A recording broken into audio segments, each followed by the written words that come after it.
नमस्कार, मैं अशोक कुमार पांडे और स्वागत है आपका द क्रेडिबल न्यूज पर। अब दीपक का जो असर है, मोहम्मद दीपक जिन्होंने अपना नाम बताया था, उनका जो असर है ऐसा लगता है पूरे देश पर होने लगा है।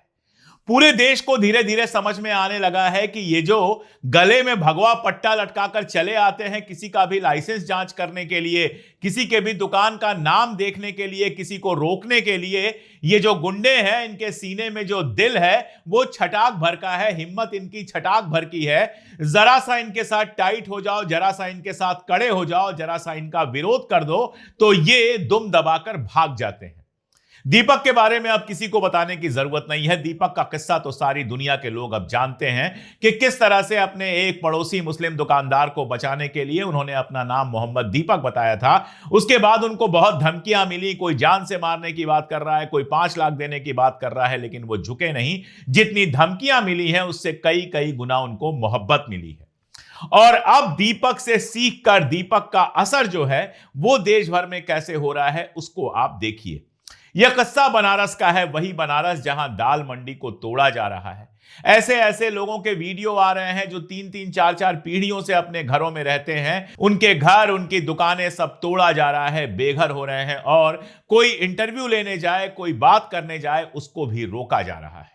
वही बनारस जहां मंदिरों को तोड़ दिया गया, वही बनारस जहां पता नहीं कौन सी योजना लागू करने के लिए पूरे शहर को ही तबाह करने की कोशिश की जा रही है, उसी बनारस में बकरा बेचने वाले कुरैशी समुदाय के लोग हैं। उनका अपना इलाका है और जहां बरसों से वो बकरा बेचते हैं। 2 लोग पहुंच गए वहां पर। लाइसेंस दिखाओ। अबे तुम हो कौन? कोई भी पहुंच जाता है किसी के पास, लाइसेंस दिखाओ। तो पहुंच गए लोग, लाइसेंस दिखाओ, लेकिन लाइसेंस नहीं दिखाया। बनारस के इन कुरैशी बकरा बेचने वालों ने, बनारस की इस आम जनता ने लाइसेंस नहीं दिखाया। पलट के पूछ लिया कि अपना आई कार्ड दिखाओ। आईडी दिखाओ, आईडी दिखाओ, आईडी दिखाओ, आईडी दिखाओ, आईडी दिखाओ। कौन अधिकारी? आईडी दिखाओ, आईडी दिखाओ, अधिकारी न रहे। आईडी दिखाओ, आईडी दिखाओ, आईडी दिखाओ, अधिकारी न रहे। अरे कौन अधिकारी है? कौन अधिकारी है? आईडी दिखाओ, आईडी दिखाओ, दिखाओ आईडी, दिखाओ आईडी, आईडी दिखाओ, गाड़ी नहीं, दिखाओ आईडी, गाड़ी नहीं, आईडी दिखाओ। अभी बताइए, लाइसेंसी मंडी है, लाइसेंसी मंडी है, 50 साल से चल रहा है। आईडी दिखाओ, आईडी दिखाओ, आईडी दिखाओ, आईडी दिखाओ, आईडी, आईडी दिखाओ, दिखाओ आईडी। तुमने बड़ा अधिकारी बन गया, मंडी बंद करा देंगे तेरी कहीं तक। आईडी दिखाओ, मार पराठी कभी यही सुना देंगे मालिक। आईडी दिखाओ, दिखाओ आईडी, आईडी दिखाओ। तुम लोग साले भले तुम है लाइसेंसी है। 7 साल की मंडी है, 7 साल की मंडी है, 7 साल की मंडी है। भाग यहाँ से, भाग यहाँ से, खींच के लगा, खींच के लगा।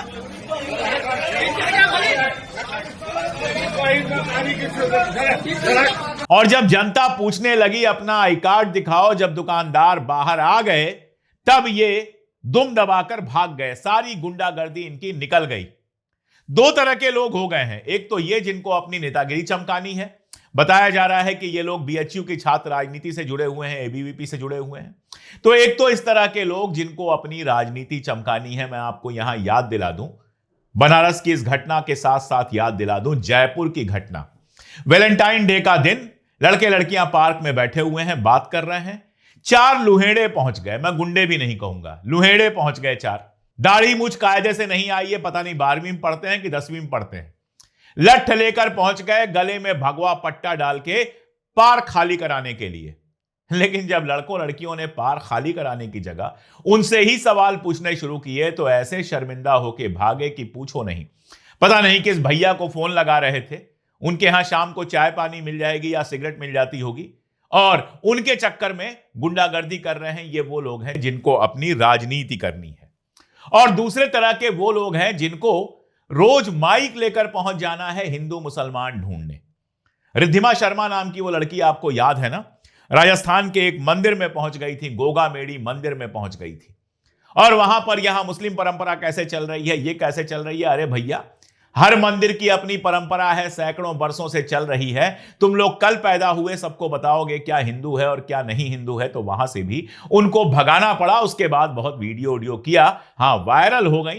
तो दूसरी ये प्रजाति है जो मोबाइल लेकर और एक 100 रुपए का 50 रुपए का माइक लेकर पहुंच जाती है और पत्रकार बनने लगती है।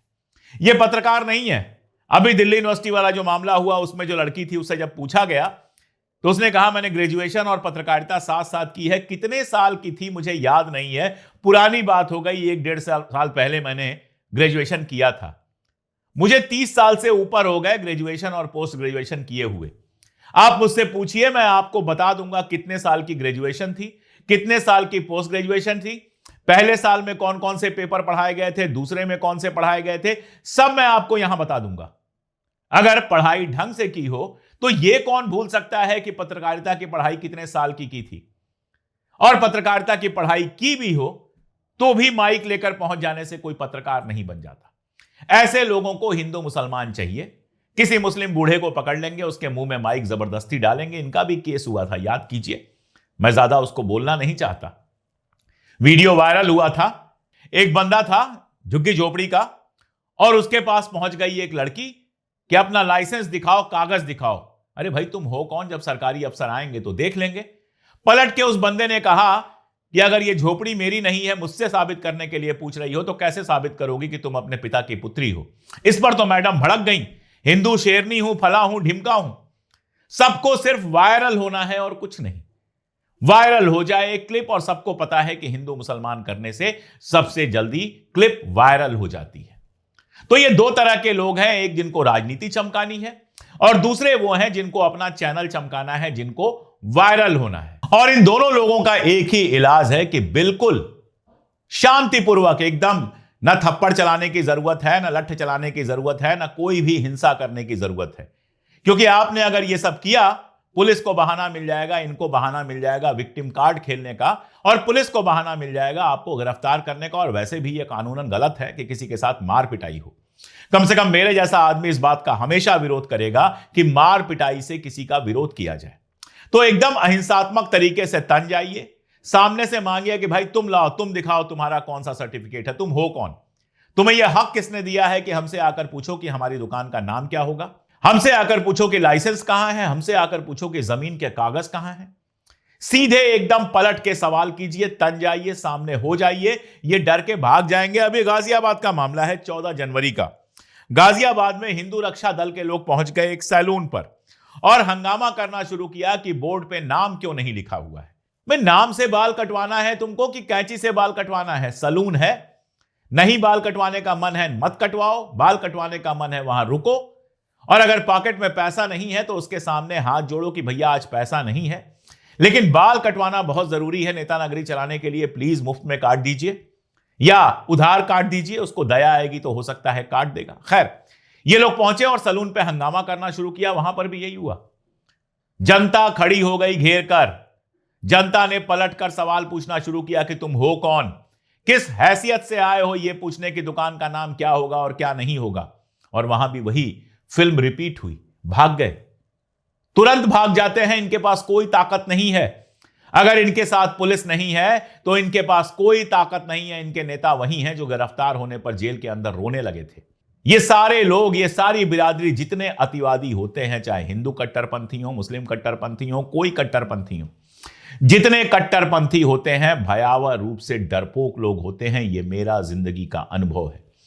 इनके सामने आप झुकेंगे तो ये आपके सर पर चढ़ते चले जाएंगे, और अगर इनके सामने पलट कर आप जवाब दे देंगे तो इनकी घिग्गी बन जाएगी। मैंने आपसे शुरुआत में ही कहा था कि इनका कलेजा और इनकी हिम्मत छटाक भर की होती है। वो गले में पट्टा डाल लेते हैं तो उनको यह लगता है कि अब हम बहुत बड़े शेर हो गए, अब हमारा कोई कुछ नहीं करेगा। अभी एक मंदिर के अंदर दुकान का मामला था, दुकान बरसों की थी, वहां पर कपड़े बिक रहे थे, औरतों के अंदरूनी कपड़े बिक रहे थे। बहुत सारे ऐसी जगहें आपको मंदिरों में मिल जाएंगी जहां इस तरह की चीजें मिलती हैं। वहां लोग पहुंच गए, वहां पुलिस जब पहुंची तो भागना शुरू किया और फिर पुलिस ने उनको गिरफ्तार कर लिया। तो पुलिस भी, मुझे लगता है पुलिस के अंदर भी सारे लोग, ऐसा नहीं है कि इन्हीं के साथ खड़े होते हैं। बहुत सारे लोग, पुलिस वाले चाहते हैं कि कानून व्यवस्था बनी रहे और जानते हैं कि ये 2 कौड़ी के गुंडे सिर्फ कानून व्यवस्था खराब कर रहे हैं, शहर का माहौल खराब करना चाहते हैं। तो बहुत सारी जगहों पर पुलिस का भी आपको सहयोग मिलेगा। शर्त बस इतनी है कि कतई किसी भी हालत में हिंसक मत होइए, हाथ मत उठाइए, लठ मत उठाइए, कुछ नहीं। हो सके तो गाली गलौज भी मत कीजिए, एकदम सीधे शब्दों में तन कर सामने से पूछिए कि अबे तुम हो कौन? तुम्हारी हिम्मत कैसे हुई मेरे दुकान पर पैर रखने की? तुम्हारी हिम्मत कैसे हुई मुझसे लाइसेंस मांगने की? तुम्हारी हिम्मत कैसे हुई जमीन का कागज मांगने की? सरकारी अफसर जब आएगा हम उसको कागज दिखाएंगे, चाय भी पिलाएंगे, क्योंकि वो सरकारी अफसर है, अपनी ड्यूटी करने आया है। गर्मी के दिन में आएगा, उसको ठंडा पिलाएंगे, अपनी दुकान में बिठाएंगे और कागज दिखाएंगे, और वो कानूनी तरीके से जो करने को कहेगा वो करेंगे। लेकिन सड़क का गुंडा उठकर चला आएगा गले में पट्टा डालकर लाइसेंस पूछने और दुकान का नाम पूछने और जमीन का कागज पूछने। कोई 2 कौड़ी का बंदा या बंदी हाथ में माइक लेकर हिंदू मुसलमान करने चला आएगा या चली आएगी तो हम उससे बात नहीं करेंगे। जब ये यूट्यूब वाले जबरदस्ती वाले पहुंचे आपसे माइक लेके, इनसे बात करने से ही इंकार कर दीजिए, बकने दीजिए इनको, कैमरा इनसे रुकवा दीजिए, इनसे कहिए कि कानूनी बिना मेरी परमिशन के मेरी तस्वीर लेने या मेरा वीडियो बनाने का तुमको कोई हक नहीं है। उल्टे सीधे जवाब दीजिए और इनको विदा कीजिए। जहां ये आए हट जाइए, वहां से इनका माइक जहां आए वहां से हट जाइए। एक आदमी जाए और जो कैमरा लेकर बंदा खड़ा है उसके ठीक सामने खड़ा हो जाए, कैमरे के सामने। वो कैमरा जितना दाएं बाएं करे, सामने आए दाएं आप भी होते रहिए, उस कैमरे के फोकस में कुछ आने ही मत दीजिए। एक मोबाइल ही तो होता है छोटा सा, खड़े हो जाइए उसके सामने तन कर, ना मारिए, ना पीटिए, ना मोबाइल छीनिए, ना कोई बदतमीजी कीजिए। चुपचाप हाथ बांधकर उस मोबाइल के सामने खड़े हो जाइए और माइक हाथ में ले रहे हैं, बोलिए ही मत। इनका इस तरह से बहिष्कार कीजिए कि इनके दोबारा आने से पहले इनको रात को नींद ना आए कि यार अगर फिर वही व्यवहार होगा तो क्या होगा। मीडिया लोगों में जहर फैलाने के लिए नहीं बना था, मीडिया बना था सरकार से सवाल पूछने के लिए, जनता को सुविधा देने के लिए। और अगर मीडिया इसका पालन नहीं करता है तो आपकी कोई मजबूरी नहीं है कि आप इनको बाइट दें। आप कोई नेता नहीं है कि आपको बाइट देना है। और नेताओं को देखिए, जब नहीं जवाब देना होता है, सर सर सर ये सवाल वो सवाल करते रहते हैं ये लोग और चुपचाप मुस्कुराते हुए निकल जाते हैं। वही कीजिए, कोई जवाब मत दीजिए, कोई जवाब मत दीजिए, इनकी तरफ देखिए और मुस्कुराते रहिए और एक आदमी जाकर इनके कैमरे के सामने खड़ा हो जाए। आज गांधी जी का यही तरीका, असहयोग का और अहिंसा का यही तरीका है इस तरह की गुंडई को रोकने के लिए। और मैं याद दिला दूं, गांधी जी ने कहा था कि अहिंसा सिर्फ ताकतवर लोगों की चीज हो सकती है। यानी जब आपके अंदर हिम्मत होगी, जब आपके अंदर सच बोलने का साहस होगा, जब आपके अंदर ईमानदारी का साहस होगा और जब आप न्याय और कानून के रास्ते पर खड़े होंगे तो आपको अपने आप वो ताकत मिलेगी जो दीपक को मिली थी। और वो ताकत ऐसी ताकत है जिससे कट्टरपंथी डरते हैं। तो बनारस के बंदों ने जो किया, गाजियाबाद के बंदों ने जो किया, राजस्थान के मंदिर में जो हुआ, बजरंग दल के गुंडों के साथ जयपुर में वैलेंटाइन डे को जो हुआ, वो बताता है कि भारत बदल रहा है। भारत इनकी बदतमीजी और बर्दाश्त नहीं करेगा। आपके अगल बगल भी इस तरह की घटना हो तो ऐसे ही तनकर खड़े हो जाइए और फिर देखिए ये गुंडे कैसे भागते हैं। आज के लिए इतना ही, बहुत शुक्रिया।